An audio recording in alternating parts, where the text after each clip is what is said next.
just because it's the logical thing to do.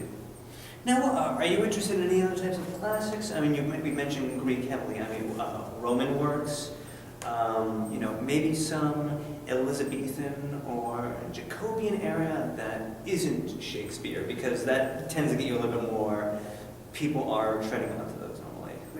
I don't know that we'll hit those terribly often because they tend to require a lot more as far as scenery and costumes, whereas the Greek plays already tend to transcend time. You can adapt them fairly easily.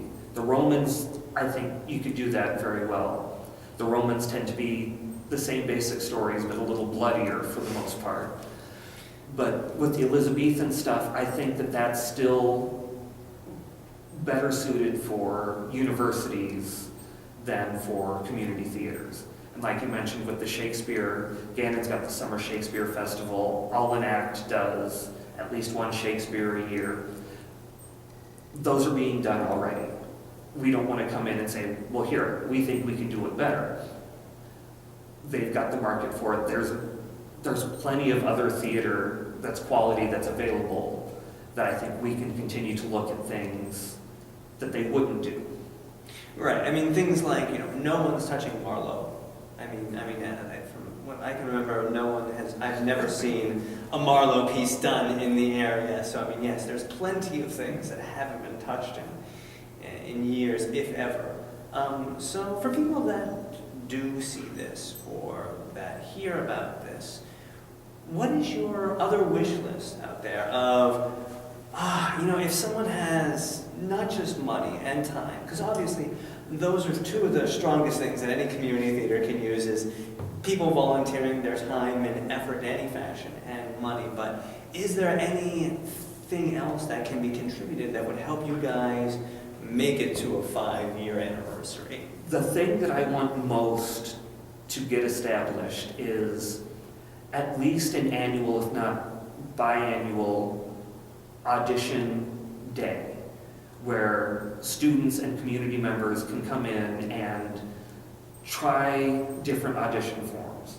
Because especially for high school students, there's such a big difference from auditioning at high school to auditioning for a traditional college play, a college scholarship at a BFA program, a community theater audition, a off-Broadway show, a musical show, film, and even amusement park work, and summer stock theater. There's so many different types of auditions that I would love to be able to get people that experience so that they know what it's like to see these things.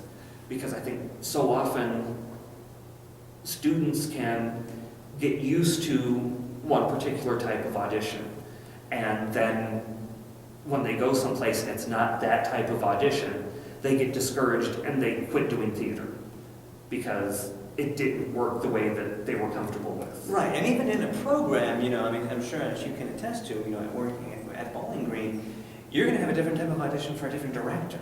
I mean, they might, be more interested in movement, or someone else is more interested in voice, or someone else, their Broadway, their background might be on or off Broadway is going to, be a different style than maybe, let's say, a community theater audition. With that, do you think that people come in more often than not ready for what's going to be the preparation, or that they're not quite, there needs to be that more continual learning? Well, one of the things that I've noticed more than anything is that we have people that have never auditioned before and that are terrified of auditions. And for good reason. Most people hate cold reads because it doesn't allow them the chance to really look over things, and they haven't been able to process it. If you don't read terribly well at first, it's hard to get into that character. And if I see someone struggling with that, then I say, okay, stop and just tell me a story. Tell me something that's happened this week that was memorable. Because when someone tells a story, you can see how well they can get stage presence, and you can hear their voice and all of the emotion in it. Those are some of the things that we do for auditions, and I think it's made people more comfortable. I know that we had people audition for this that have never auditioned before, specifically because a friend of theirs that's worked with us has said, well, go ahead and audition, he'll work with you. He can, if you're nervous, he can help you. You can get past that. So I think that's one of the very nice things we do with auditions, and that I would like to see continue to happen elsewhere, is welcome new people in that have the desire, but haven't had the experience yet to be comfortable at these auditions. Right. Or, I mean, maybe they're just getting started, they're coming off of a high school experience, and, you know, moving to this, which is probably a little bit more similar to a college experience. I mean, you still, even though that you're located at a university, and even if you were to be located at a university later, you know, your background is still, it would seem to me, is as an educator. And as such, you know, you're there to help teach, to help learn, to help nurture. Yes, we have very high standards. One of the things that drives me insane, and it's even at the college level, is being content with okay. That once a show gets to okay, people are happy. I want to keep pushing past okay. I want to continue to push and find ways to fine-tune everything as it goes forward, and really work on getting a high set of standards, almost to the professional ideal that after you have the script, you need to be memorized in 2 weeks. Is it going to ruin the production if you're not? No, but it gives that much more time to find the characters, and it creates an expectation that shows that people are actually working on this. And if everyone's working that hard, then the show comes together. When one person isn't working, that tends to make for a bad experience, because everyone else that knows their stuff is angry at the person that doesn't.